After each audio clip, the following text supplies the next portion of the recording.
Hello friends, welcome back to my channel. Julia, written by Rakshita Rao Kalnad.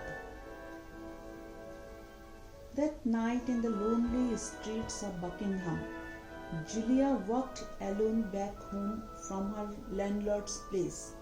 As the 8-year-old approached the Royal Auditorium, she could hear the loud celebration of the 80s Western dance show for the royal families. It was indeed a very rare occasion for the countryside people whose world was nothing beyond slavery. Therefore, for Julia, it was the first time in her life to have witnessed the great music. She ran to the huge entrance gates to step into the real royal world, but her luck was crushed when the gigantic guards chased her away. Yet she waited outside as the tunes of flutes, the trumpets, and the highness band set magic in the air along the streets. Julia was fascinated with all the waves of music around. However, amidst this overwhelming loudness, she noticed something bright in front of her eyes. No, it was not a glowworm. The bright thing never remained idle, but vanished as the tunes went off. It was colorful. Alas, it appeared with the music. Julia tried to touch them all, feeling amazed. She could not wait to narrate her experience with her mother.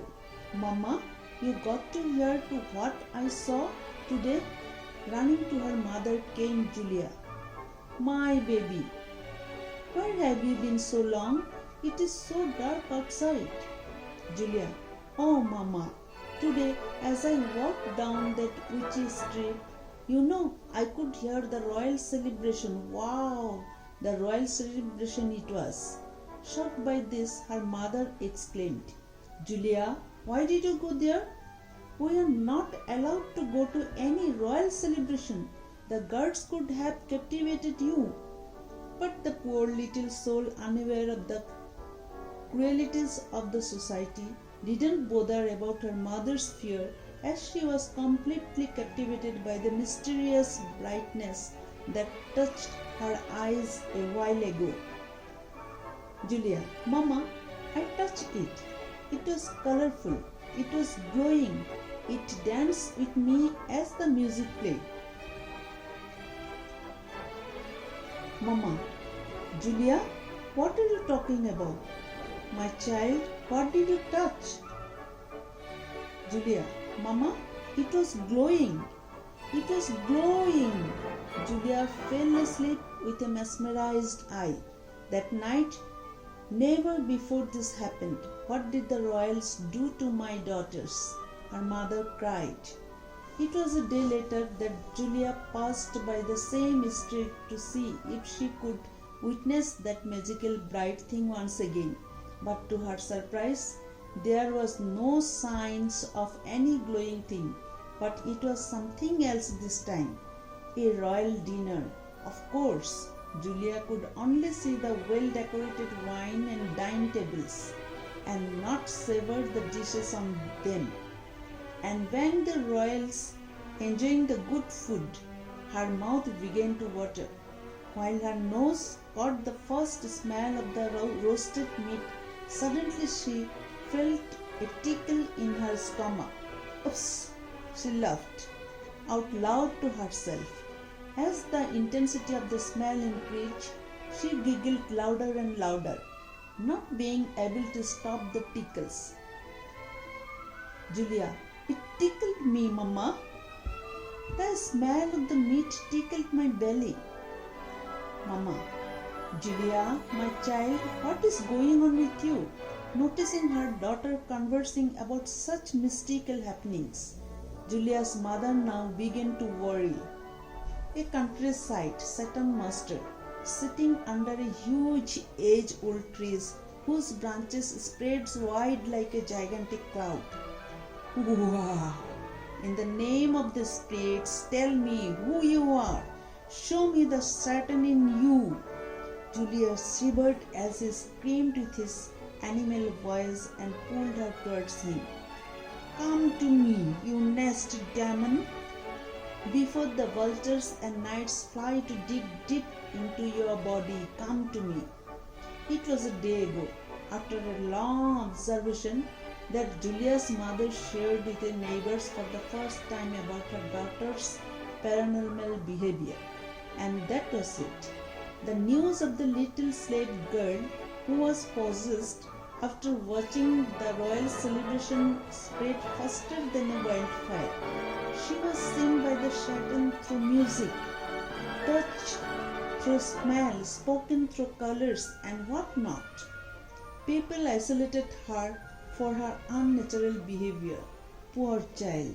Finally, one day, the country headman decided to take Julia to the Satan master, who, according to them, had mastered the art of releasing Satans from one's body. The age-old superstitious belief. He pulled her hair, shook her body, and wiped her right in front of her mother. The mother was unable to contain whatever was happening to her daughter, as it was the country headman's command to stay away from the child. For days this went on, and Julia was almost whipped to death. The child was punished for a mistake that was never hers. By then all the bad mouths turned out. Storytellers had put their minds and hearts out to spread the infant Satan's story to the entire province. Finally, it was decided the girl's head shall be chopped. It was told that the Satan residing inside the body of the infant was a 90-year-old witch who was once a deceased queen of the royal family. Having withdrawn all her royal comforts, she was slaughtered by His Highness King Stephen III in the open street of Buckingham, the now Witches Street. No hearts were melted as the sharp edges slit the little head into two. It was all about diminishing the evil and bringing about light to the slave families. Jumping with joy, all hails to the Satan master and the country headman. But somewhere in the nook wept a heart for losing her child, falling prey to people's call.